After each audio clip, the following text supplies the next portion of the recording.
You're listening to Community Matters on Crossrims this morning. It's great to have you with us on the show. Hope you're enjoying the station. My guest in the studio today is Annabel Roberts from the organisation Children's Hospice Southwest. Good morning, Annabel. Good morning. Thanks for coming in. I haven't met you before. We've had a brief chat in the studio green room. So it's going to be all on you to tell us exactly what you're doing and what you're about. But thanks ever so much for coming in. Really appreciate it. Well, thanks very much for having me in this morning. I understand you had a little bit of difficulty finding the studio this morning. Yeah, I went to the other side of Plymouth for some reason. But anyway, luckily I had the name of the road where to find you. So I did get here in the end. It's very good. Thanks for your patience. Oh, I tell you, I got into work about 10 minutes before the hour, so I was really glad that we weren't bang on it at 11 o'clock, honestly. So, Annabel, tell us a little bit about yourself. You're involved in Children's Hospice Southwest. How did that begin for you? We'll talk about the organisation later, but how did you get involved in that organisation? Well, I have done some charity fundraising in the past a while ago. I used to work for an organisation called Helen Keller International, which I don't know if you're familiar with Helen Keller, but she's pretty well known. She's worth, because there'll be a number of listeners that may not have heard the story of Helen, so a little brief Helen Keller thing might be quite useful. Yeah, she was blind and deaf, and she couldn't talk either, as far as I remember. And this was a while ago, I think in the 50s, wasn't it? I think you might know more than me. Can't remember. It was anyway. And she was a very inspirational woman who learned to communicate very well and became quite a leader for people. And an organisation was set up by her and continued after her death to support people, particularly with issues of blindness. And this charity, Helen Keller International, that I work for, tried to alleviate issues with eyesight, but mainly in the developing countries. And the interventions were really simple. So it's like installing clean water, so people are washing their face with clean water, and therefore avoiding getting eye infections. Also some dietary things like helping people grow orange vegetables like squashes and gourds and things like that have vitamin. One of the vitamins, I can't remember now which one it is, that's very good for helping with your eyesight. So very simple interventions and very effective. And also cataract operations, going and doing cataract operations in countries where they're not easily available. And again, that's quite an effective and simple intervention. And then just by improving people's eyesight, you're able to give them so much more of their life back in many cases. So that was, so I worked for them for a number of years, which was fun and interesting. And then I went off and did a few other things, including a bit of radio on the other side of where I'm sitting today. And then I came back to working in the charity sector to work for Children's Hospice Southwest, which is the most amazing and wonderful organisation, which I will tell you a bit more about later. But I saw the job advertised. It's, really lucky. You always think, does that actually work? Seeing an online job advert and applying, but it worked, and I'm really grateful and happy that it did. And I've been there about 2.5 years. So just as we were coming out of COVID, I started to get involved, work for the charity. And what's your role with Children's Hospice Southwest? I am the fundraiser for Plymouth, the wider Plymouth area. So I cover over to Ivy Bridge, Tavistock, Yelverton, and across to the Tamar, but I don't cross the Tamar. Okay. I have to stop. I'm not allowed Saltash, which is annoying, but there we are. Right, so you're restricted to England then, basically. Yeah.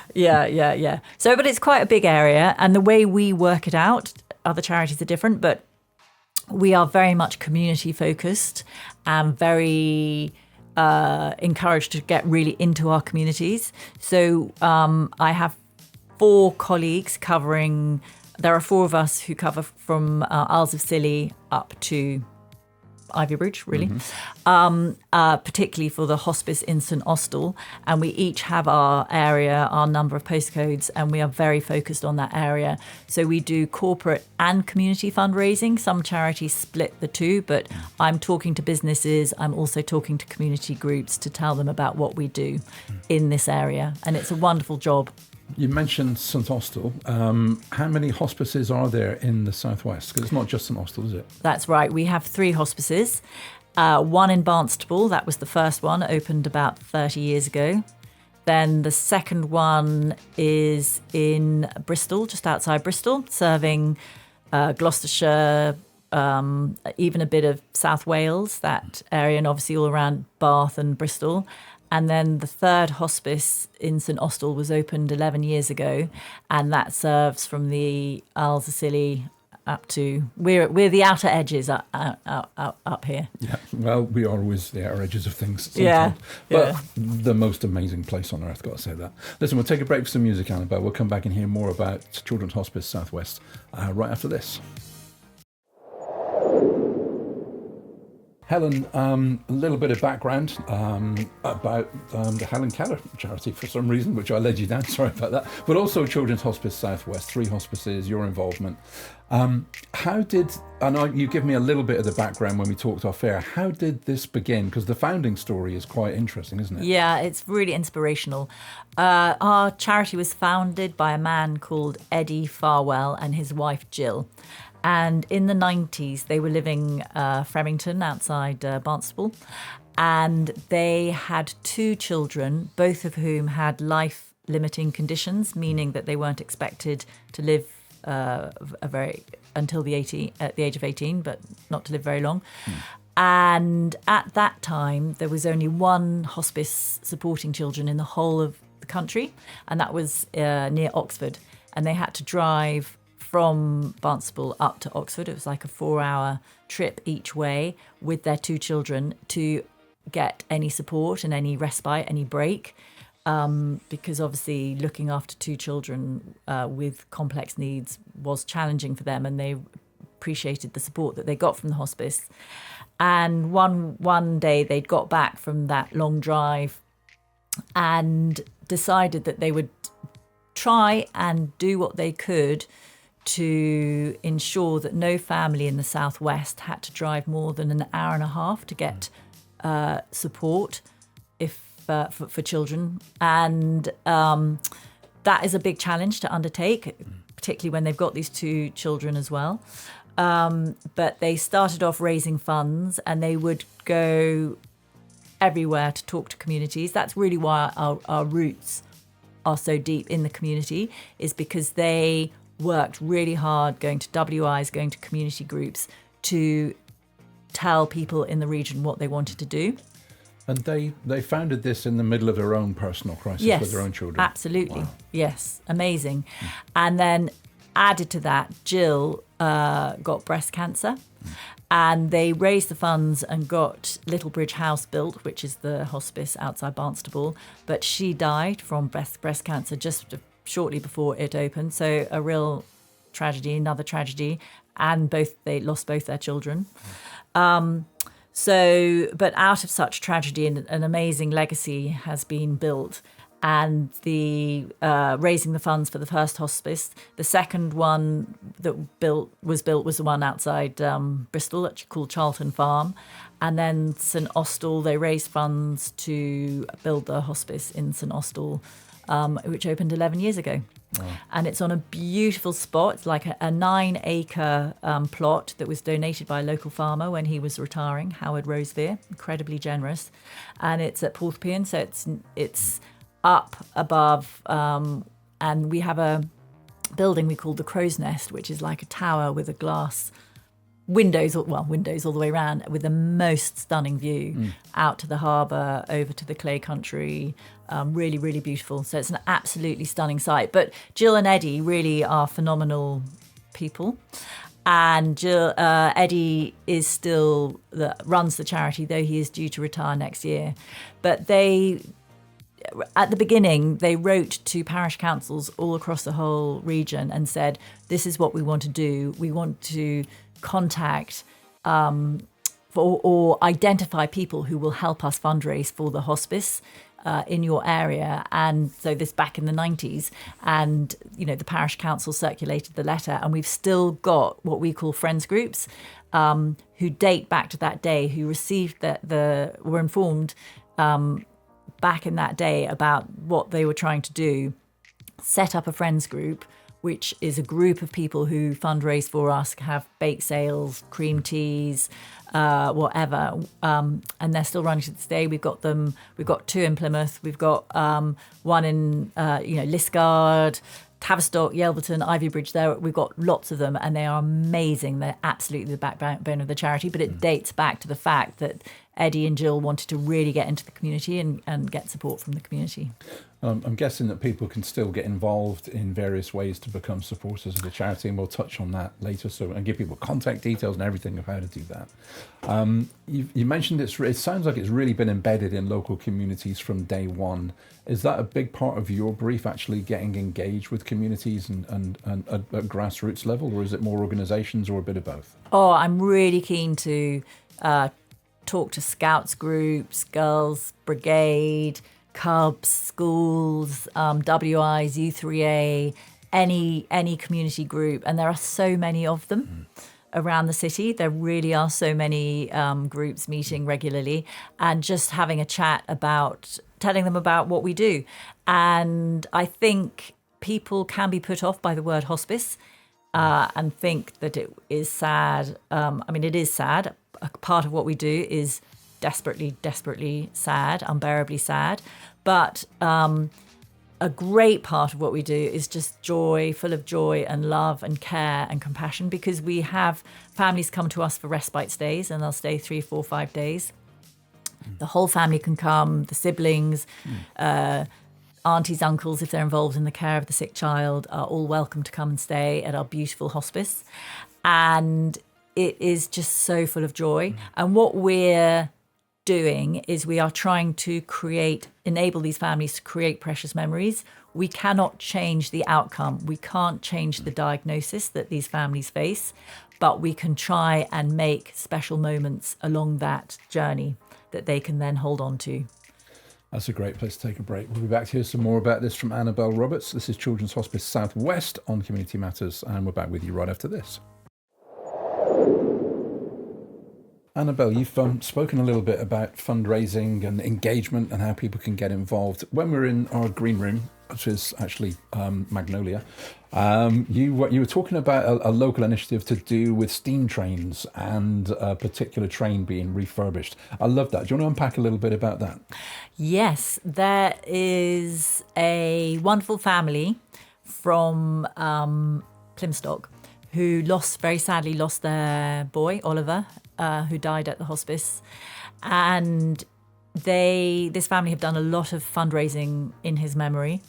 And they have managed to acquire, I don't know all the ins and outs of it, but an old steam train, which is being refurbished, and it is called the Lord Oliver Brown. It's the name of the train. Right there, sorry to interrupt, but how do you acquire a steam train? You don't go on eBay and get a train, do you? Do you know, I am going to line them up to be your next guest so that they can tell you all about it, because I don't know all the details about how they got hold of it, but they have a bunch of volunteers who most weekends are down there tinkering away, welding, getting it all up and running. And it's worth following them on Facebook. Lord Oliver Brown, it's called.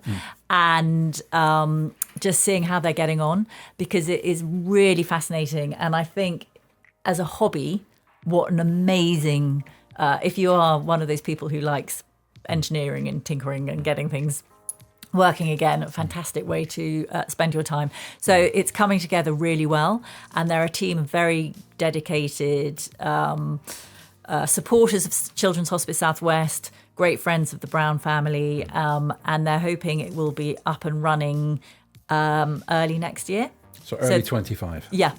So they're nearly there. And there are constant updates on Facebook about how they're getting on, and it's going to run on the local line. The name of which we've both struggled to remember. But it's something to do with the Plym Valley. Yeah. There's not many steam train lines in Plymouth. I think that's the one that's out by Coypool at Plimpton, I think. Yes, I think you're right, yeah. And then it goes on to places from there. The only other one locally, I think, is out of Buckfast Leeway. There's another one out there, steam train enthusiasts go on. But yeah, that does sound great, and great for people getting involved. I mean, that's going to be endless tinkering and fettling and making it work, because those any old vehicle. Just so there's a hobby and a meaningful things to do. Yeah. But what a great outcome on that as well. So presumably that's funds raised from those journeys are going to be donated to the hospice. And various things. I'm not exactly sure how they're going to run it. It's a tribute to their son, their beautiful son Oliver, who they lost, and it's up to them what they do with it. But it's being decorated in the Children's Hospice Southwest colours. And things like that. So it's very, very exciting. So that's one example. That's quite an unusual example of the sort of things that people do. But like we've got a knitting, there's a knitting group in Arreston who regularly knit fantastic things for us, soft toys, Terry's chocolate orange covers for Christmas, with it looks like a Christmas pudding, brown on the, and you put that on your chocolate orange. Bunnies, Easter stuff, and they are amazing. They're a lovely bunch of people, and they one lady crochets these incredible dinosaurs. They're quite foot and a half tall. And I was showing someone, I was in a coffee shop showing a friend one of them. I'd just been given them. I said, look at this. And a woman walked over. She was also having coffee. And she said, oh, can I buy that off you? And I literally sold it on the spot. Wow. It was amazing. They're really beautiful. So we have quite a spectrum from chocolate orange covers to steam trains. Yeah, and dinosaurs in between. That's quite a thing. Yeah. So, and for people to get involved, we will give details later. But is it easy access? Like anybody, you don't have to be a family member of somebody whose child is going through a cancer journey. You could just be resonating with what we're talking about here and think, I've got things I could get involved in here that can help support. Plenty of scope for people to get involved and get some. Yeah, of course we have a shop on Mutley Plain. Mm-hmm. That's obviously the easiest way, either by donating or volunteering. They're always keen to have new volunteers at the shop, help sort stuff or work in the shop. That's a fantastic way to volunteer.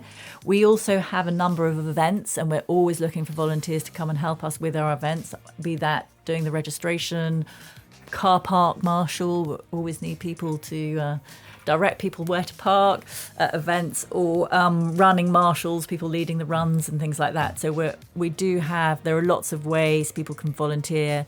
But also if people want to raise a bit of money, we do skydives. We had lots of runners at the Plymouth Half Marathon last year. We had 80 actually, which was brilliant. Not all doing the half, but doing the different distances. Fantastic day. Bake sales.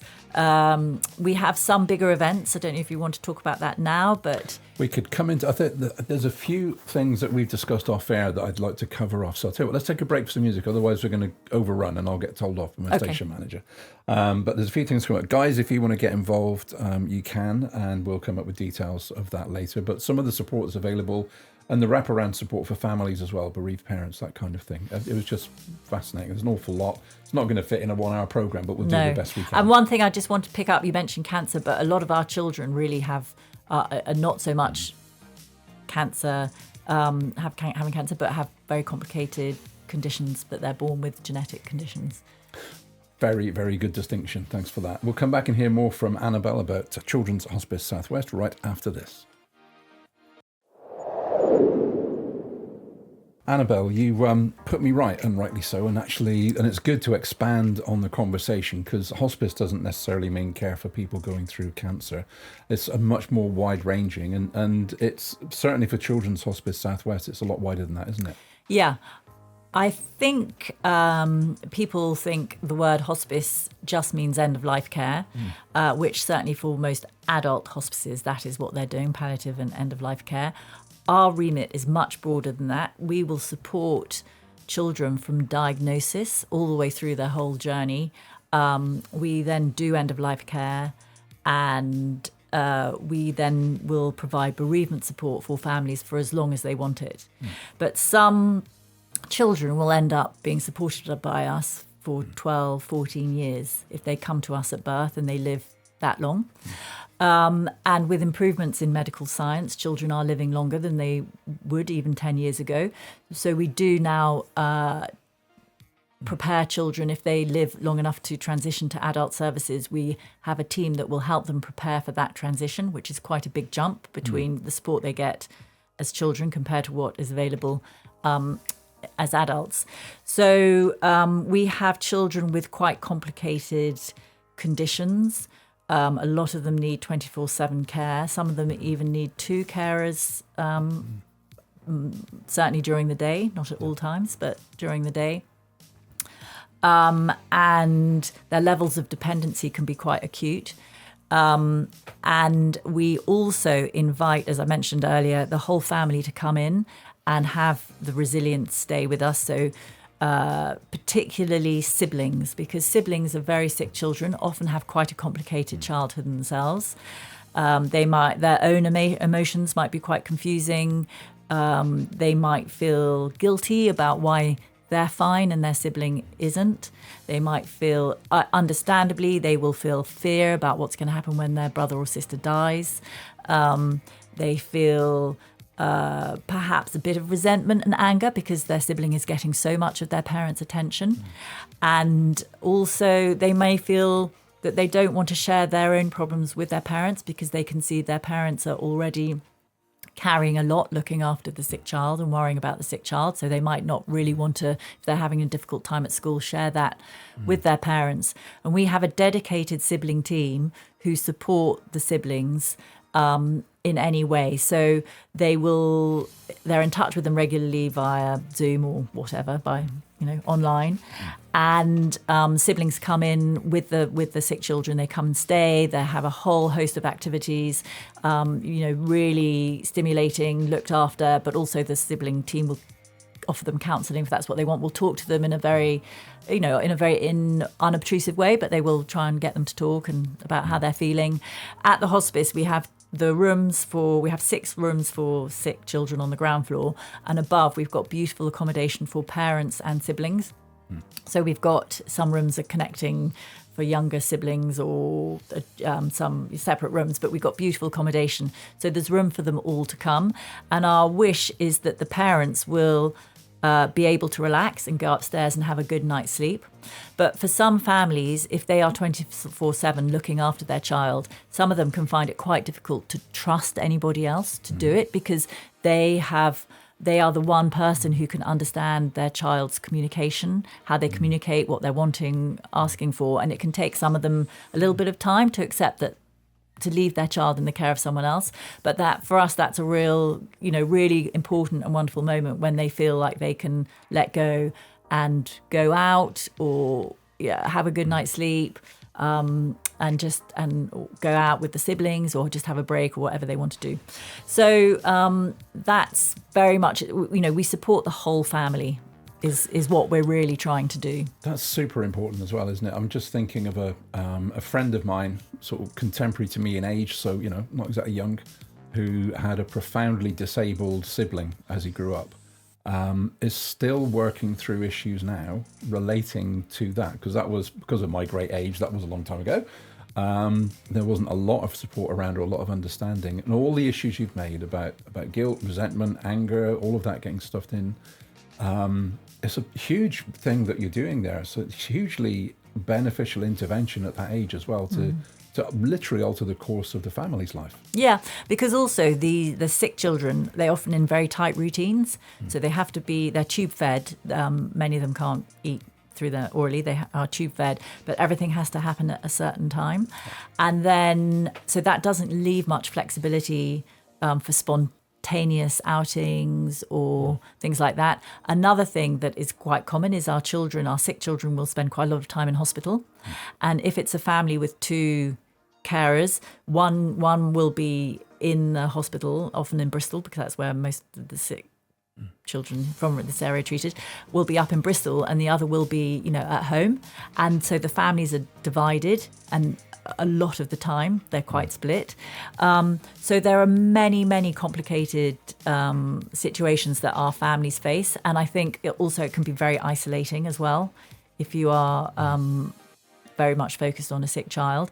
And the other thing we can really offer them is a kind of support network by introducing them through their stays at the hospice to other families who understand what they're going through, because I think it's really, really hard to understand what they're going through unless you've been through it yourself.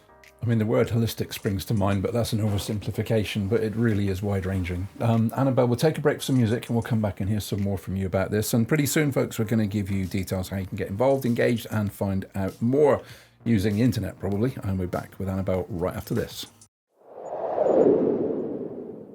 Annabel, I think we could be doing, a couple more programs, and also another show if you can introduce me to the Lord Oliver Brown crew, the steam engine. There's a whole story in itself. Let's see a little bit more about, you've got events and things that people can get involved with, but also with Children's Hospice Southwest. You're not just that wraparound care and the 3 sites. You get into people's homes as well. That's right. We found during COVID, we obviously had to shut the hospice.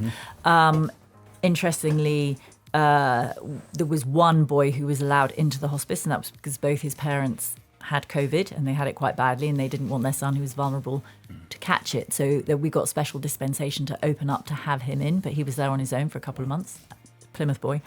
But anyway, so what the care team started doing was doing, obviously, like the rest of the world, stuff on Zoom and Teams or whatever. And then as soon as they could, they started going into people's houses and offering people support in their homes. And they found that really suited some families for whom it might be too much of an upheaval to pack everything up and go to the hospice for a few days. Actually having someone come for the day into their home and assisting with whatever they need help with and enabling them to have a bit of time off was what they required. So that model shifted during COVID. COVID was really challenging, but a few good things and good changes have come out of it. Yeah. So that's one. And then another thing, we've started doing, we're very responsive to families' needs. So whereas before pre-COVID, every family could come twice a year and stay for a week. Now it's very much on a needs basis. So the care team are in regular contact with all the families. And if they can sense that a family is particularly struggling and will really benefit from a stay at the hospice, they will go to the top of the list and be invited to come in and spend a few days. So we've become much more responsive to that sort of need. And how do you get to hear, so that personal contact, how do you get to hear about what are the actual stresses on families? Are they proactive in coming to you, or is it through regular contacts that you establish? Yeah, it's both, but the care team will really develop close ties with the families, and often those who are on a night shift, once everything's quiet, 10 o'clock, if things are pretty quiet, they will let families know that they're available if they want to call in, and they often get a lot of calls during the night from mums, dads who have put their children to bed. You know how quite often you wake up at 3 and the world is quite hard to fathom. So they particularly find that's a really good moment for them to have long conversations with families. But yeah, they're in regular touch with the families who are referred to us. That's huge, isn't it? Because that 3 a.m., 4 a.m. thing, that's when all our anxieties that middle of the night bit when all of your hormones say, wake up for a minute, which normally you ignore, but if the anxieties kick in, having someone to talk to must be super supportive for them. Yes, yeah. So that's a bit of additional support we do. Another thing we do, which has started quite recently, is a support group for bereaved dads. And this is led by Richard, who's our music therapist, who's a wonderful, wonderful man, works incredibly well with the children. But he set this up, and they walk a section of the Southwest Coast Path every 6 weeks and talk or not talk. It's totally unstructured, but it's a chance for dads to get together and with people who have been through what they've been through. And that's a new thing that started quite recently, as well as a play group for mums with younger children who aren't coming into the hospice for a stay, but they can come and spend a couple of hours at the hospice in a group and, again, offer support to each other. That's brilliant for guys. I mean, I've got a vested interest because of other things I get involved in with men, but that having a little challenge to break you down and make you a little bit more open in the conversation with other guys, and then finding each other in that conversation is just more valuable than gold rubies and anything else you can get. And it's superb. Simple as well. Yeah. Look, we've got other things to talk about. I know you do 3 events a year at least, sort of big ones that you want people to engage with. Let's take a break. Let's listen to another track and then come back and wrap this up. Unfortunately, we're going to have to stop somewhere, but we'll wrap it up with information about those events and also then leave us with how people can get engaged, involved, find out more. We're back in here more from Annabel after this track. Don't forget, if you miss any of this, you can catch it on the listen again at www.crossrhythms.co.uk/Plymouth. Bit of a mouthful, but there you go. And we'll be back right after this track. Annabel, all good things come to an end, including you talking to us about Children's Hospice Southwest. So if you can run through the myriad of things that you want to communicate in the next 5 minutes. I know you want to talk about how people can get involved, but tell me some things that I've forgotten to ask that you really want to tell people and really, really need to hear. Okay. First of all, we're supporting over 500 families across the Southwest at our 3 hospices. We are currently supporting at Little Harbour, which I don't think I've mentioned is the name of the hospice in St Austell. It's called Little Harbour. Over 50 families from the Plymouth area. That's bereaved as well as with currently with children that we support. And that is a big proportion of the number that we support at Little Harbour. And it costs about £3 million a year to run each hospice. We get about 9-10% funding from the government. Went up during COVID, it's gone back down again. And we fundraise for the rest. And up till now, we're really beautifully well supported by the communities that we serve, which is a wonderful thing. We have to work hard to keep that, but there are lots of different things that we do, which most of which are really good fun, depending on what your sense of fun is. So, for example, we have a big cycle ride between the 3 hospices, 220-ish miles, Wow. over 3 days, between 100 120 people take part. It happens in the summer, in July, every year, and it is an amazing event and a fantastic fundraiser. So that's you don't have to be a super good cyclist. Like the first person across the line at the end of each day will finish like 2 hours before the last person. So you have to enjoy cycling, but you don't have to be super fit to take part. It's very inclusive. Is it over 3 days then? Just break it down from one hospice to the next. Absolutely, yeah. With a lunch break, you stop at, there's a sort of water stop, then a lunch break, and then an afternoon, and then you finish up at visit each hospice. Okay. So that's a really, really fantastic event. People who do it go back year after year, amazingly. If they like cycling. We have something called Santa's on the Run, which is a brilliant event. It's at the Eden Project. And people get dressed. It's a really good family event, first weekend of December. People get dressed up as reindeers or Santas or whatever it is. We had one family came as the Home Alone family, which was quite amusing.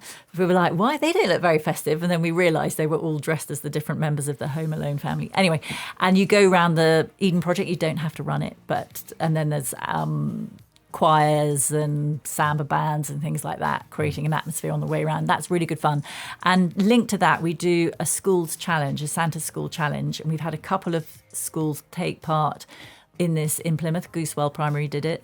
And you often in the last week of the Christmas term, the staff will organise some kind of run, outdoor activity, and then we'll turn up with a snow machine, play some music. Everyone loves the snow machine. It's really fun. And we have an elf called Buddy who comes along, who's a human-sized elf, come along, high-five the children and give them all a certificate to thank them to take part. And the idea is that they're sponsored.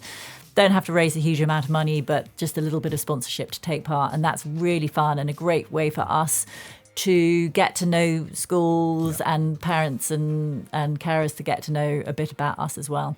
So that's one. And we do a rainbow run, which is at RAF St Morgan in Cornwall. And that is a 5K loop along the old airbase there. Oh, yeah. And you get coloured paint thrown at you. It is so much fun. And you know, people run it, but not everyone does. People walk it, and it's brilliant. You just get really mucky. It's really, really great day out, and that's a fact. We had over 1,000 people take part in that last year and this year, in fact. And so, yeah, that's a really good fun event. So we really focus on family fun events that that raise a bit of money, but also spread the word, and people have fun and enjoy themselves supporting us. It sounds thoroughly enjoyable, particularly the paint one. I like the idea of that. And my socials guy, the digital content guy, Louis, would be, photo opportunities immediately, all of that colour. So yeah, it sounds great. So wrap this up for us, Annabel, because we're going to have to. But how can people get involved? How can they engage with Children's Hospice Southwest? How can they find out more if they need support, and also if they want to get involved and support themselves?